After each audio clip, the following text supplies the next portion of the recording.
In this episode, let's quickly compare the Zoom H4n Pro to the original Zoom H4n.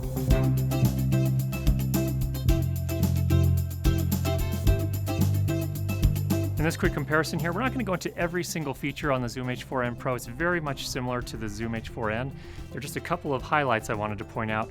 For those of you who are looking at maybe purchasing or upgrading from the H4n to the H4n Pro, or maybe from another recorder to the H4n Pro.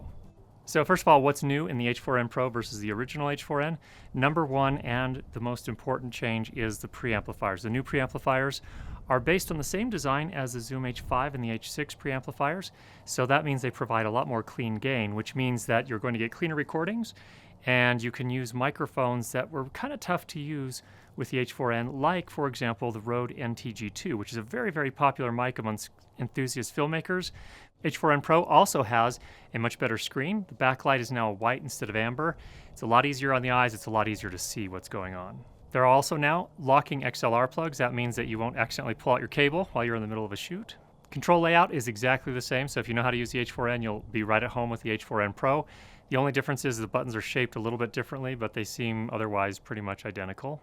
And the rubberized casing, which is a plastic of some sort but has sort of a rubber feel to it, still feels just as sturdy as the original. I don't know if that's been changed. It is a darker color, but to me it feels about the same as the original. And that's a good thing. So I did sort of an academic test to test the noise floor on the H4n Pro versus the H4n.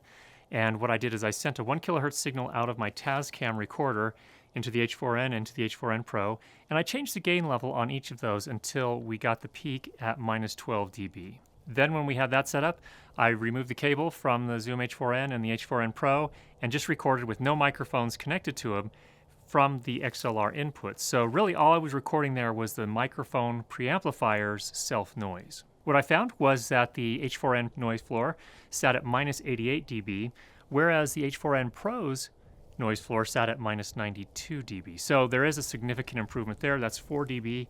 Usually it takes about 3 dB before you hear a difference, so minus 4, you can definitely hear a difference. It does sound cleaner. Then for a more practical test, I pulled out my RØDE NTG2, which again is a very popular shotgun microphone amongst enthusiast filmmakers.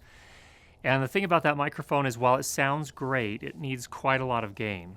So I connected that to the H4n, set the gain while I was talking until I had the peaks hitting about minus 12 dB, recorded that along with a moment of silence.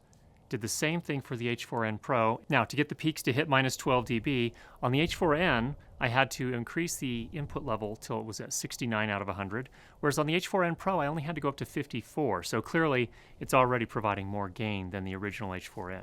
Then I brought the audio into Adobe Audition on my computer. I loudness normalized both of the tracks to minus 24 LUFS, and then measured the silence section to see where the practical noise floor sat in that particular case. And what I found was that the H4n with the RØDE NTG2 sat at minus 55. I usually like to get that down to minus 60 because then it's not really distracting.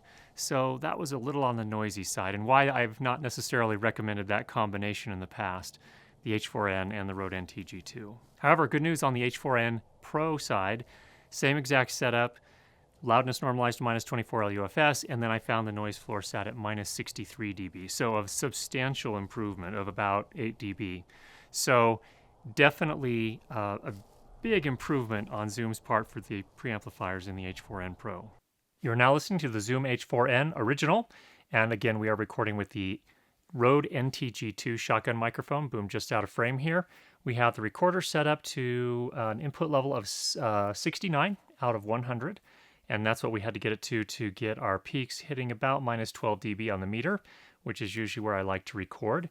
And then we also have the recorder set to record to 24-bit, 48 kilohertz. Let's give you a couple moments of silence so you can hear what that sounds like.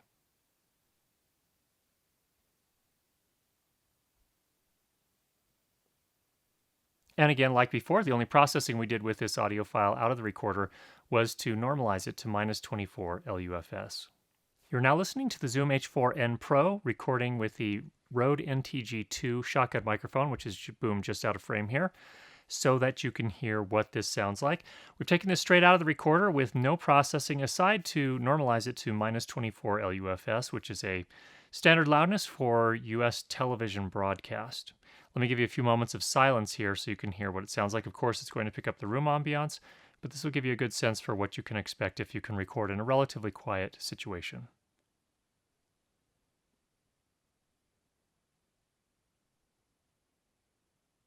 All right, there we go with the Zoom H4n Pro.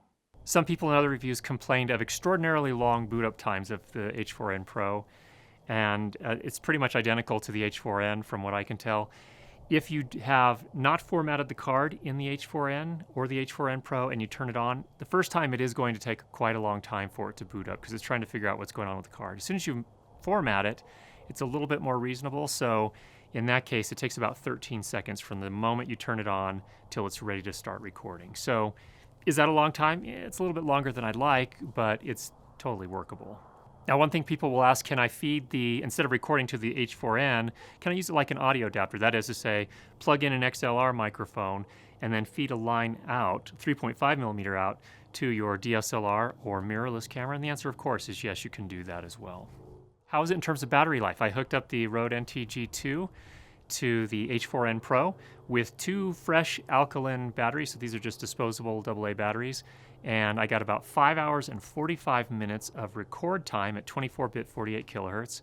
So that's a pretty real world kind of situation for me.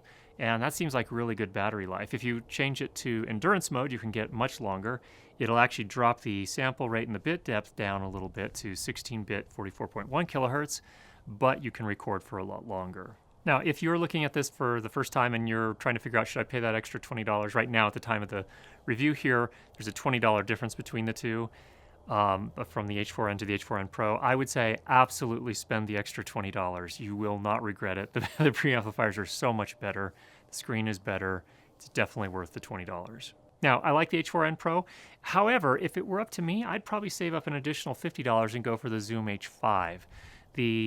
And kind of the main reason for that for me is that those gain controls, instead of being a rocker switch like it is on the H4n on the side, which is a little awkward to be entirely honest, on the H5 you actually have some dials, and those, or potentiometers, whatever you want to call them, but they're much easier to work with and much smoother. So for me, that's probably worth the extra $50, but if you're on an absolutely tight budget, H4n Pro is also a good buy if you're willing to live with that rocker switch. So there's an overview of the H4n Pro versus the H4n. I hope that was helpful for you. Go ahead and leave any questions you have down below.